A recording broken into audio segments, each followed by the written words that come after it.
할렐루야, 아멘. 오늘 주일 예배 나오신 여러분들을 주님의 이름으로 축복합니다. 우리 좌우 앞뒤에 계신 분들과 한번 인사할까요? 잘 오셨습니다. 네, 사랑하고 축복합니다. 네, 한 번 더 인사할까요? 복음에는 능력이 있습니다. 아멘. 네, 오늘은 복음의 빚진 자, 부끄럽지 않은 복음을 갚는 자라고 하는 제목으로 우리 하나님 말씀 증거하도록 하겠습니다. 오늘 우리가 읽은 이 로마서는 이 사도 바울이 3차 전도 여행을 마치면서 이 고린도에서 약 3개월간 머물면서 이 로마서를 쓴 것으로 알려져 있습니다. 이 사도 바울은 사실 이 로마를 거쳐서 어디로 가려고 했냐면 서바나라고 하는 지역, 즉 지금의 스페인 지역으로 가고 싶어 했습니다. 왜냐하면 그곳이 그 당시에는 땅끝으로 여겨졌거든요. 우리 사도행전 1장 8절의 말씀처럼 예루살렘에서부터 땅끝까지 내 증인이 되리라, 이렇게 말씀하고 있는 것입니다. 이 말씀처럼 주님의 명령에 이 실천하고 싶어하는 이 사도 바울이 이 서바나라고 하는 이 땅끝 이 지역까지 가고자 했다라고 하는 것입니다. 그래서 로마에 있는 이 그리스도인들에게 편지를 보내어서 그들을 통해 이제 로마를 거쳐서 서바나로 가려고 했던 것이죠. 하지만 이 사도 바울은 이 서바나로 가기 이전에 아직 로마도 사실은 가지 못했어요. 그래서 이 로마를 너무나도 간절히 가고 싶어 했다라고 하는 것입니다. 그래서 오늘 본문 11절과 13절의 말씀에 보면은 이렇게 말씀하고 있습니다. 내가 너희 보기를 간절히 원했다, 이렇게 말씀하고 있습니다. 로마에 가고 싶어 했던 이유는 뭐냐면 오늘 본문에서 말씀하고 있는데요, 신령한 은사를 나누어 줌으로써 그들을 더욱더 견고하게 세워주기 위해서, 또한 그들에게도 열매가 맺혀짐으로 인해서 그들이 하나님의 사람들로 바로 서서 세워지기 위해서 그들이 로마로 가고자 했다라고 하는 것입니다. 그런데 우리가 짚고 한번 넘어가야 될 것이 뭐냐면은 이 사도 바울이 이 로마에 가지도 않았어요. 사도 바울이 전 세계로 복음을 전했는데 아직 로마에 가지도 않았는데 이 로마에는 교회가 세워져 있었거든요. 어떻게 교회가 세워졌을까?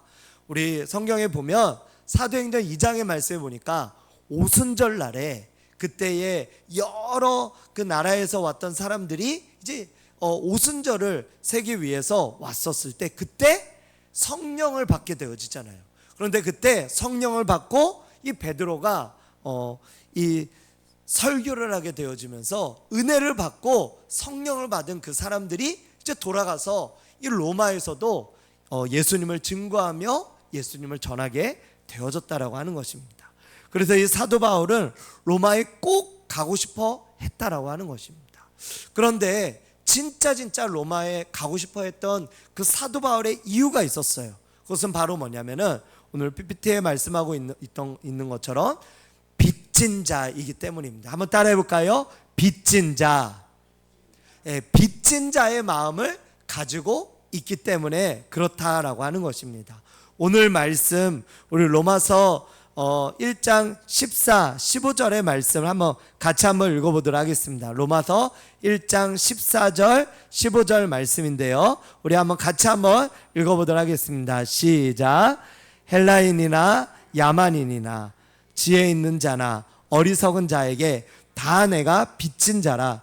그러므로 나는 할 수 있는 대로 로마에 있는 너희에게도 복음 전하기를 원하노라. 아멘. 이 사도 바울은 왜 자신이 빚진 자라 이렇게 말씀하고 있는 것일까요? 왜 빚진 자라? 자신이 이 로마 사람들은 아직도 한 번도 보지도 못했거든요. 아직 가보지도 못했어요.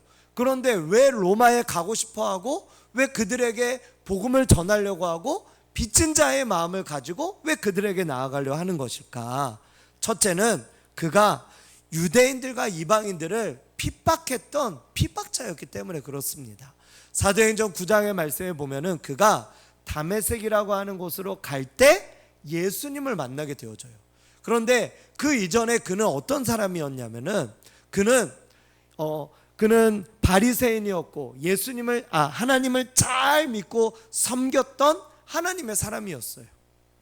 그는 존경받던 바리새인 최고의 학문이었던 가말리엘의 제자였으며 로마 시민권을 가졌던 그런 사람이었는데도 불구하고 그는 하나님의 열심이 있었습니다. 그래서 이 열심을 가지고 뭐를 했냐면 예수 믿는 자들을 핍박했어요. 그래서 우리 지지난 시간에 제가 복음이 내비게이션이라고 했잖아요.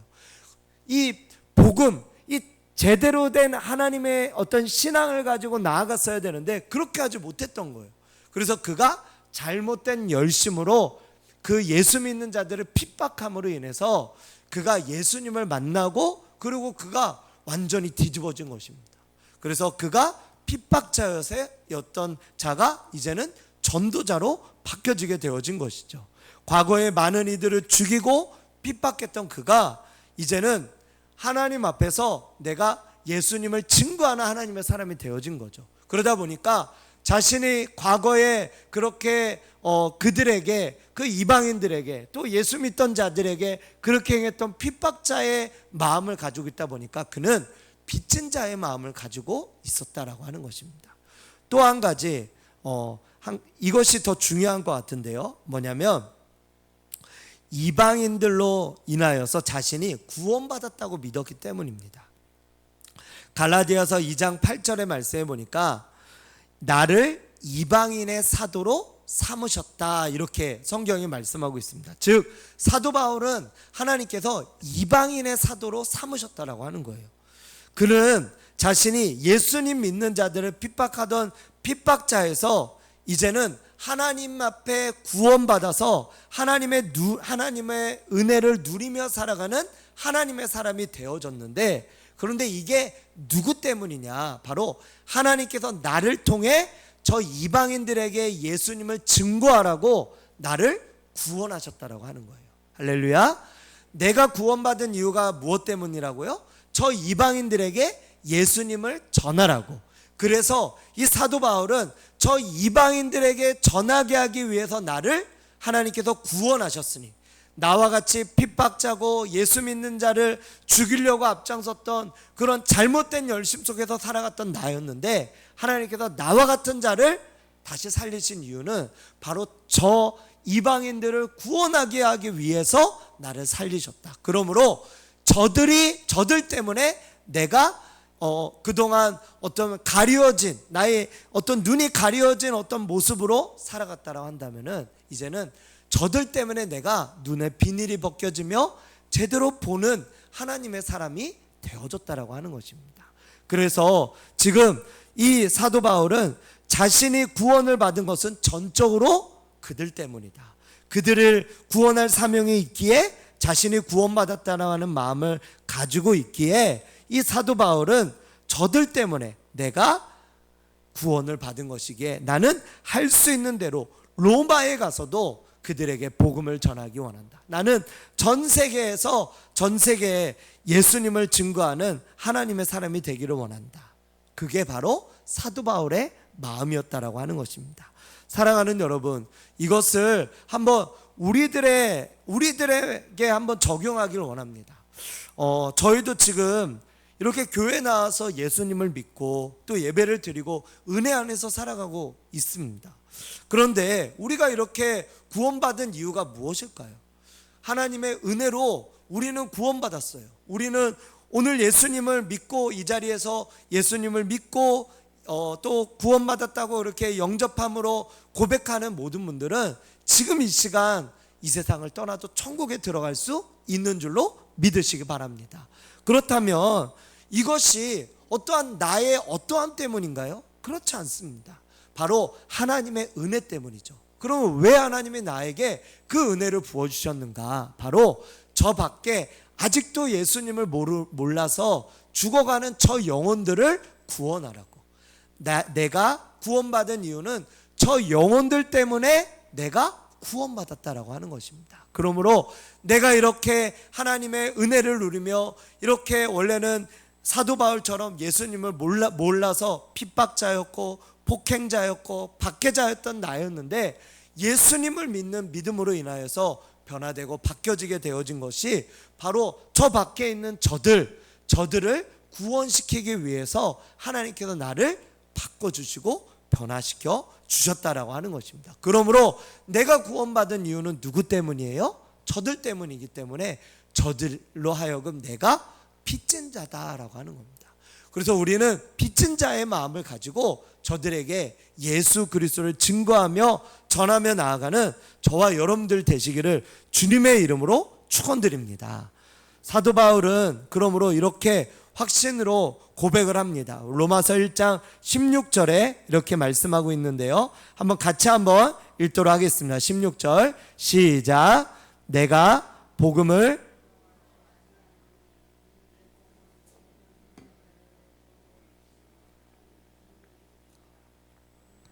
유대인에게요 그리고 헬라인에게로다. 아멘. 이 사도 바울은 내가 복음의 빚진 자다, 그러므로 내가 저들 때문에 내가 구원받았기에 내가 저들에게 예수님을 전해야 된다, 나는 빚진 자의 마음을 갖고 있다, 그래서 이것을 가지고 전하는데, 그런데 사도 바울에게 있었던 확신은 뭐였냐면 복음이 능력이라는 것입니다. 할렐루야. 복음이 뭐라고요? 능력이라는 거예요. 복음을. 그래서 이 복음을 통하여서 하나님께서 사람을 변화시키시고 사람에게 구원을 주시는 하나님의 능력이 된다라고 하는 것입니다. 그래서 사도 바울은 이 복음을 부끄러워하지 않는다고 했는데요, 그 이유가 첫 번째로는 이 복음은 구원을 주시는 하나님의 능력이 되기 때문입니다. 복음에는 능력이 있는데요, 지난주 우리 고린도전서 1장 18절에 말씀하고 있는 것처럼 십자가의 도가 멸망하는 자들에게는 미련한 것이고 구원받는 우리에게는 하나님의 능력이 된다라고 성경이 말씀하고 있습니다. 십자가의 도가 무엇입니까? 그것이 바로 복음이다라고 하는 겁니다. 이 복음이 능력이다라고 하는 것입니다. 하나님의 말씀, 복음은 다시 말하면 하나님의 말씀이에요. 사랑하는 여러분, 하나님의 말씀은 능력이 있어요. 하나님의 말씀을 읽으면 능력이 있어요. 이 교도소에 예전에 저 어렸을 때 보면 세상을 아주 떠들썩하게 했던 그런 지존파라든지 어떤 그런 아주 극악무도한 그런 살인자들이 있었거든요. 그런데 그들이 교도소를 가서 교화가 되어진 거예요. 나중에 어떻게 교화가 되어졌나 돌아봤더니 그들이 교도소에서 뭘 읽었냐면 성경을 읽었던 거예요. 성경을. 그리고 성경을 읽고 목사님을 만나고 목사님에게 말씀을 듣고 하나님의 말씀을 듣게 되어진 거예요. 그러다 보니까 그들이 변화되고 나중에는 그들 가운데 자신이 이렇게 죽였던 그 사람들에게 죄를 용서하고 죄를 뉘우치고 그리고 그들이 이제 사형에 처하게 되어지는데 마지막에 그렇게 용서를 구하며 사형에 처해지는 그런 모습들을 제가 보았습니다. 이 하나님의 말씀이 바로 능력이기 때문에 그런 줄 믿습니다. 이 세상을 하나님께서 무엇으로 창조하셨습니까? 바로 말씀으로 창조하셨잖아요. 말씀으로 빛이 있으라 했더니 빛이 있었고요, 해와 달과 별이 생기라 했더니 그렇게 되어졌고요, 씨 맺는 채소와 하늘의 새와 땅의 짐승을 만들라고 그렇게 말씀했더니 그대로 되었다라고 성경이 말씀하고 있다라고 하는 것입니다. 그러므로 하나님의 말씀은 우리를 고치시고 우리를 역사하시고 우리에게 하나님의 능력과 권능을 주시는 하나님의 능력인 줄로 믿으시기 바랍니다. 예수님도 죽은 자를 살리고 병자를 고치고 안증뱅이를 일으키시고 눈먼 자를 눈뜨게 하며 중풍병자를 다시 살리시는 이와 같은 일들을 어떻게 행했죠?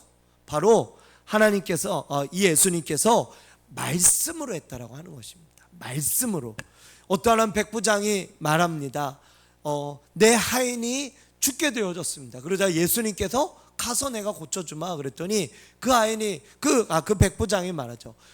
우리 집까지 오실 필요가 없습니다. 말씀 하나 없어서 그래야면 내 종이 낫겠나이다. 하나님의 말씀은 능력이 있는 줄로 믿습니다. 이 시간도 우리가 병으로 인해서 또 질병으로 인해서 힘들어하고 또 어려워하는 우리 지체들이 계시다면 나사렛 예수 그리스도의 이름의 능력으로 이 시간 치유될 줄로 믿습니다. 성령의 능력으로 고침받을 줄로 믿습니다. 성령께서 온전히 깨끗하게 하시고 치유하시고 회복시켜 주실 줄로 믿습니다. 그러므로 우리 성경에 보면 요한복음 1장 1절의 말씀에 보니까 태초에 말씀이 계시니라 이 말씀이 하나님과 함께 계셨으니 이 말씀이 곧 하나님이시니라. 왜 말씀이 능력이라고요? 말씀이 하나님이시기 때문에 그렇습니다. 그래서 이 말씀을 대하는 이 자세를 우리가 하나님을 대하듯이 이 말씀을 대하면 이 말씀에서 능력이 나오는 것입니다. 이 말씀에서 치유가 나오는 것입니다. 이 말씀에서 모든 것이 이루어지는 것이다 라고 하는 것입니다. 우리 지난주에 이 복음이란 유앙겔리온, 이 말의 뜻은 좋은 소식이라고 제가 말씀을 드렸습니다. 그렇습니다. 복음은 좋은 소식이에요.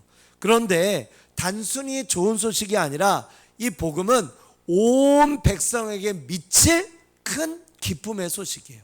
온 백성에게 미칠 큰 기쁨의 소식이에요. 만약에 이 예수님의 탄생이 온 백성이 아니라 어떤 이스라엘에게 국한되어지고 어떤 사람들에게 국한되어졌다면 저와 여러분들이 믿을 필요가 없겠죠. 그런데 예수님의 이 탄생, 예수님의 나심은 온 백성에게 미칠 기쁜 소식이다라고 하는 것입니다. 왜 그렇습니까? 예수님은 이 땅 가운데 죄로 인해서 죽을 수밖에 없는 우리들을 위해 이 땅에 내려오셔서 고난 받으셨다가 십자가에 달려 죽으셨고요. 그리고 다시 부활하신 다음에 지금 하나님 보좌 우편에서 우리가 올 천국의 처소를 준비하시고 하시기 위해서 기도로 지금 우리를 맞이하고 계시다라고 하는 것입니다. 이 땅에서 저와 여러분들이 천국과 같이 살아갈 수 있는 이유가 무엇이냐면 예수님이 우리 때문에 돌아가셨고 그분을 이제 믿는 모든 사람들마다 구원을 얻을 수 있기 때문에 그렇다라고 하는 것입니다. 만약에 이 구원의 소식이 어떤 한 사람의 개인의 기쁨이라고 한다면, 만약에 예를 들어서 어떤 집 자녀가 서울대에 붙은 거예요. 서울대. 그러면 그 부모님이 기뻐하겠죠. 그리고 그와 가족들, 그의 가족들과 그의 친척들, 그와 관계된 이웃들은 기뻐하겠죠. 그런데 그 사람을 모르는 저와 여러분들은 기쁠까요? 그게 기쁠까요? 우리는 기뻐하지 않아요. 왜요? 그 사람을 모르기 때문에 그렇습니다. 온 백성에게 미칠 기쁜 소식이 아니에요. 그 아들이 서울대에 들어간 것은 마찬가지로 이와 같이 온 백성에게 미칠 기쁜 소식은 모든 사람에게 국한되어져야 된다라고 하는 것입니다. 예수 그리스도의 탄생과 죽으심과 부활하심은 온 백성에게 국한되어지는 놀라운 기적의 소식인 줄 믿으시기 바랍니다. 그러므로 이처럼 좋은 소식인 이 복음이 들려질 때 그 복음으로 인해서 사람들이 구원을 얻고 변화되는 놀라운 은혜와 능력이 있다라고 하는 것입니다. 제가 한 번은 이제 전도하러 이정교회에 있을 때 전도하러 나가서 이 어떤 분을 만났는데 그분이 이제 이야기가 잘 되어진 거예요. 그러다 보니까 이 전도지를 가지고 그 자리에서 이제 복음을 전했는데 그분이 잘 들으셔서 그 다음날 교회에 오시게 되어진 겁니다. 그리고 그분의 이제 집에 찾아가서 다시 또 복음을 이번에는 좀 더 길게 복음을 전해드렸어요. 그러고 난 다음에 이분이 영접을 하시고 눈물을 흘리면서 영접을 하게 되어진 거예요. 그러고 난 다음에 이분이 이제 예수님을 믿게 되어지니까 이분이 저한테 이렇게 말하는 거예요. 목사님, 제가 소원이 하나 있는데요. 그게 제 남편도 예수님을 믿었으면 좋겠다고. 그게 이제는 소원이라고 하시는 거예요. 이분이 예수님을 믿게 되어지니까 이분의 남편이 있는데 이 남편도 예수님을 믿게 되어지는 거예요. 이게 소원이라고 하는 겁니다. 그래서 이제 그분의 남편에게도 이제 시간을 들여서 그분에게 찾아가서 복음을 전해드렸어요. 처음에는 이분이 받아들이지 않았어요. 그리고 한 1년 후에 교회 나오겠다고 했습니다. 그런데 시간이 날 때마다 찾아가서 또 예수님을 전하고 예수님을 증거하고 또 전하고 또 증거하고 이렇게 했더니 그분이 1년 후에 나오겠다고 했더니 몇 개월 후에 주님 앞에 나오게 된 줄로 믿으시기 바랍니다. 하나님의 복음의 말씀이 그를 변화시킨 거예요. 그런데 제가 이분이 이제 처음에 이제 이 성도님이 나왔을 때 제가 이분에 대해서는 잘 모르잖아요. 그런데 이분이 이제 교회를 등록하고 어느 정도 교회를 다님으로 인해서 이분을 알게 되어졌는데, 이분이 원래는 40년 동안 절을 다니셨던 분이시라고 하는 거예요.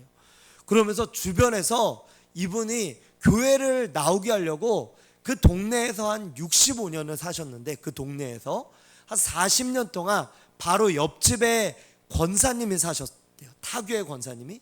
그런데 이분을 40년 동안 전도했다라고 하는 거예요. 그런데 제가 그날 그분에게 복음을 전하고 예수님을 증거했더니 그 다음날 교회로 나왔잖아요.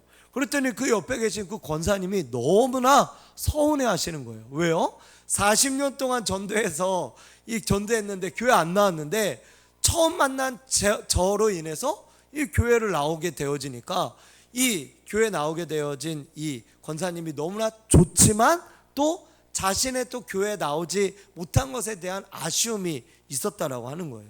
신학자들에 의하면 평균적으로 한 7, 8번 정도는 복음을 들어야 된다라고 해요. 이렇게 이분이 이렇게 교회 나오게 되어진 것이 제가 뭐 단지 한 번 복음을 전해서 그렇게 되어진 게 아니라 바로 40년 동안 복음을 증거하기 위해서 전하고 또 기도하고 애썼던 바로 그와 같은 권사님 같은 분이 계셨기 때문에 바로 그분이 예수님을 믿게 되어지고 변화되어진 줄로 믿습니다. 이 복음은 그러므로 구원을 시키는 능력이 있다라고 하는 것이에요. 변화시키는 능력이 있다라고 하는 것입니다. 이 능력이라고 하는 헬라어 단어는 두나미스인데요, 사도행전 1장 8절의 말씀에 보니까 오직 성령이 너에게 임하시면 권능을 받는다. 즉 이 권능은 다이너마이트의 어원이 되어졌어요. 그러므로 대단한 폭발적인 능력이 있다라고 하는 것입니다. 복음은 이 사람을 변화시키고 폭발적인 능력이 있는 하나님의 말씀이다라고 하는 것입니다. 그러므로 이렇게 사람을 변화시키는 능력이 있는 줄 믿으시기 바랍니다. 두 번째로 이 복음은 하나님의 의가 나타나서 믿음으로 믿음에 이르게 한다라고 하는 것이에요. 왜 사도 바울이 복음을 부끄러워하지 않았는가? 복음을 통해서 믿음으로 믿음에 이르기 때문에 그렇다라고 하는 것이에요. 우리 로마서 1장 17절의 말씀 같이 한번 읽어보도록 하겠습니다. 17절 시작. 복음에는 하나님의 의가 나타나서 믿음으로 믿음에 이르게 하나니 기록된 바 오직 의는 믿음으로 말미암아 살리라 함과 같으니라. 아멘. 복음은 우리의 눈에는 보이지 않지만 그 말씀을 듣는 영혼으로 하여금 믿음을 갖게 하는 것이에요. 그리고 하나님의 의가 나타나는 것입니다. 하나님의 의는 총 4가지로 나타나요. 한번 따라해 볼까요? 공의, 사랑, 칭의, 화평. 어려우시죠? 쉽게 말하면 이겁니다. 하나님은 공의로우셔서 우리를 벌하시는 걸 원치 않으세요. 그런데 하나님은 또한 사랑이 많으셔서 우리를 반드시 구원하기 원하신다라고 하는 거예요. 그래서 하나님께서 예수님을 이 땅에 보내셔서 우리 대신에 죽게 하시고 우리에게 예수님의 옷을 입혀주신 거예요. 그게 바로 뭐냐? 칭의예요. 예수님의 옷을 입혀주셔서 의롭지 않은 자를 의롭다고 칭하셨다라고 하는 겁니다. 그게 바로 칭의예요. 그러므로 인해서 이제는 저와 여러분들이 하나님과 화목하고 화평한 자가 되어졌다. 이게 바로 공의와 사랑과 칭의와 화평으로서의 하나님, 그렇게 되어진다라고 하는 것입니다. 그래서 이러한 하나님의 사람이 이제는 믿음을 갖잖아요. 그러면 내 믿음이, 작은 나의 믿음이 또 다른 믿음으로 이어진다라고 하는 거예요. 무슨 말이냐?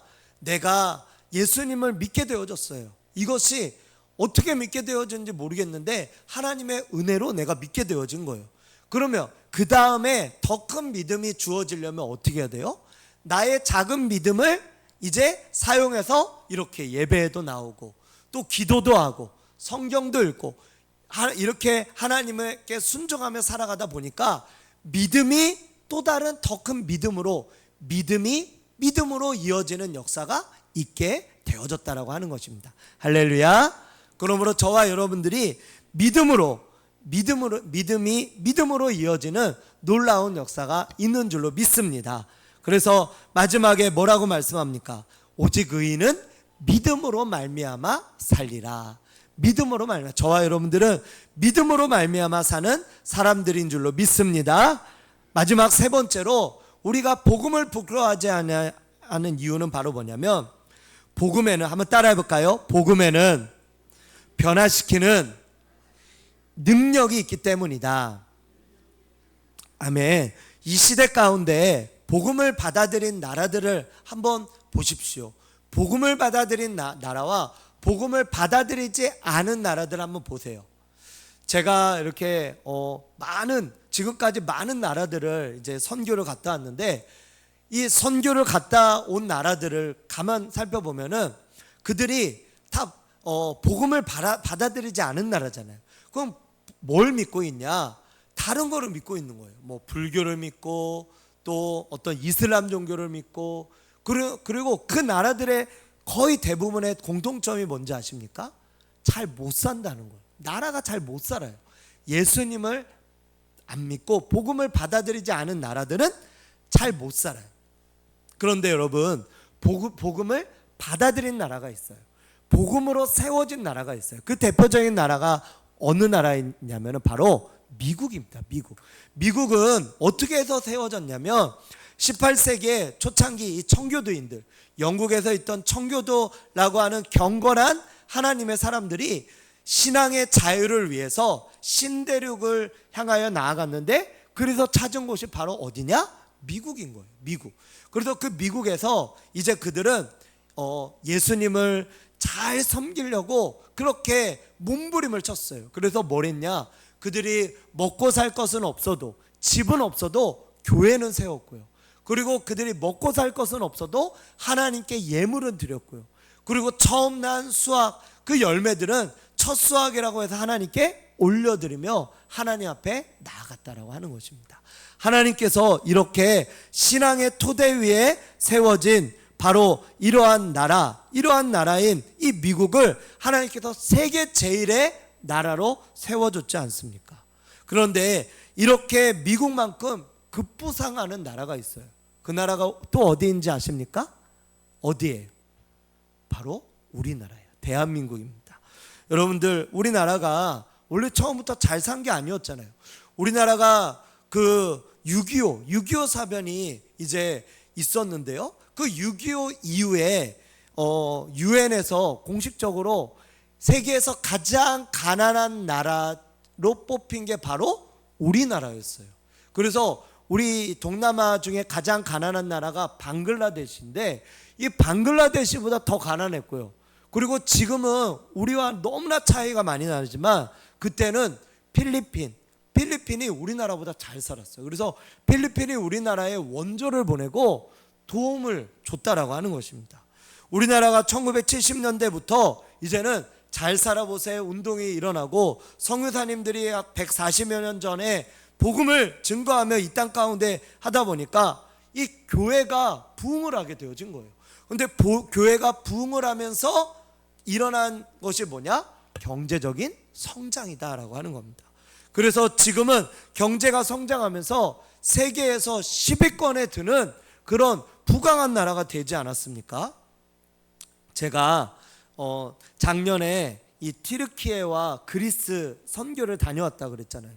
튀르키예 나라를 갔고 그리스를 갔는데 그들하고 대화할 때 제가 한국말을 썼거든요. 그런데 한국말을 쓰니까 그들이 한국말로 얘기해요. 한국어를 배우는 거예요. 아니 왜 이렇게 한국어를 잘하냐 했더니 한국 드라마를 꾸준히 보면서 한국어를 배웠대요. K-팝, K-무비, K-드라마, K-뮤직, 그리고 K푸드 이런 것들이 지금은 전 세계를 휩쓸고 있다라고 하는 거예요. 우리나라 BTS라고 하는 가수가 전 세계 1위로 그렇게 등극하면서 나아갔지 않습니까? 제가 작년에 가서 K-팝 데몬헌터스라고 하는 애니메이션, 이 애니메이션을 혹시 아냐고 물어봤어요. 그랬더니 그 젊은 세대는 다 봤다 그러더라고요. 그 애니메이션을 누가 만들었냐?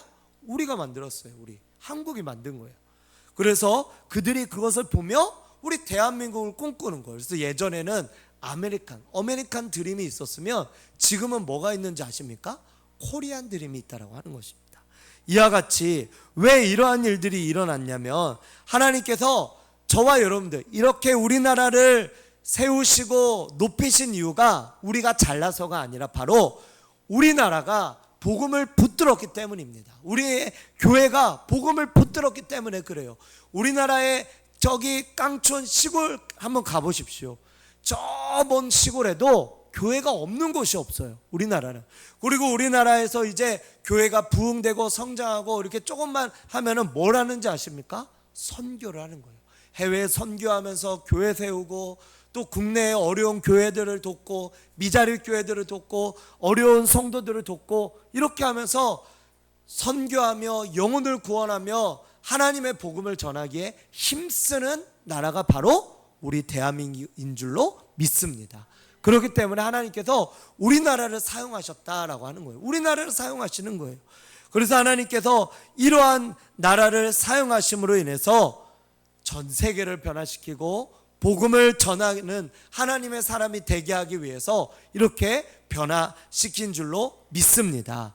이전에는 미국이 그렇게 했다라고 한다면 이제는 우리 대한민국이 바로 그러한 일을 바톤 터치하면서 그러한 일로 나아가고 있다라고 하는 거예요.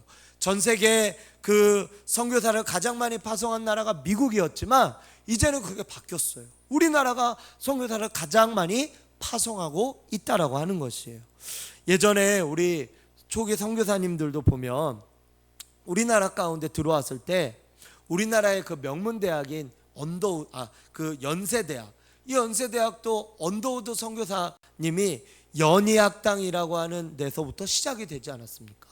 그리고 우리나라 이화여자대학교도 메리 스크랜튼이라고 하는 선교사님이 이화학당을 통해서 세운 거예요. 그리고 세브란스 병원 이런 데도 에비슨 선교사님이 세브란스라고 하는 사람이 후원을 해서 세브란스 병원으로 그 사람의 이름을 기리며 세브란스 병원이 되어진 거예요.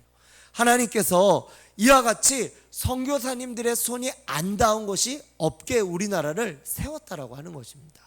이렇듯 먼저 복음을 받아들인 미국과 유럽 가운데 그 복음이 확산되어지다가 그 복음의 불이 점점점 꺼지다 보니까 우리나라 가운데 복음의 불이 붙게 하셨고 우리나라가 이제 전 세계로 하나님의 복음을 전하며 증거하는 하나님의 사람들이 되어진 줄로 믿습니다. 그렇기 때문에 이 복음은 나라를 변화시키고 사람을 변화시키고 공동체를 변화시키는 능력과 힘이 있다라고 하는 것입니다. 이 복음을 들고 들어왔을 때 하나님께서 이 선교사님들을 통하여서 놀라운 하나님의 놀라우신 역사를 하나님께서 이루셨다라고 하는 것입니다. 하나님의 은혜가 얼마나 대단했는지 이전에 제가 그 언더우드 선교사님이 우리나라에 처음 들어왔을 때 우리나라가 얼마나 미개하고 또 얼마나 척박한 땅이었는지 이렇게 처음에 언더우드 선교사님이 기도를 했습니다. 이렇게 기도를 해요. 제가 한번 읽어드릴게요. 오 주여, 지금은 아무것도 보이지 않습니다. 보이는 것은 고집스럽게 얼룩진 어둠뿐입니다. 어둠과 가난과 인슴에 묶인 조선 사람뿐입니다. 그러나 주님 순종하겠습니다. 우리 중략하고요. 영적인 눈을 뜨게 하여 주시옵소서. 지금은 우리가 황무지로 맨손에 서 있는 것 같지만 드릴 예배당도 없고 학교도 없지만 머자나 은총의 땅이 되릴 것을 믿습니다. 이것이 언더우드의 기도였어요. 지금 우리나라가 이렇게 되어지지 않았습니까? 하나님 앞에 복음을 심었더니 그 복음이 나라를 변화시키고 국민을 변화시키고 백성을 변화시킴으로 인해서 이 땅이 하나님의 땅으로 변화되어졌다라고 하는 것입니다. 사랑하는 여러분, 이제 우리가 그 사랑을 받아서 우리가 이렇게 지금 잘 살고 잘 먹고 또 나라가 부강하게 되어졌던 것처럼 이제는 우리가 그 빚을 우리가 많은 사람들한테 전하며 갚아야 될 때인 줄로 믿습니다. 우리 저 사도 바울처럼 예수 그리스도를 증거하며 내가 복음을 증거하는 하나님의 사람들이 되시기를 축복합니다. 나는 복음의 빚진 자다, 나는 복음의 빚진 자다라고 하는 그 마음으로 다른 사람들을 섬기고 또 그들에게 예수님을 증거하고 전하며 나아가는 저와 여러분들이 되시기를 축복합니다. 특별히 우리가 4월 17일부터 19일까지 또한 4주간 우리가 전도잔치를 한다고 우리가 선포하지 않았습니까? 이 전도잔치가 바로 우리가 이 복음의 빚을 갚을 수 있는 절호의 기회인 줄로 믿습니다.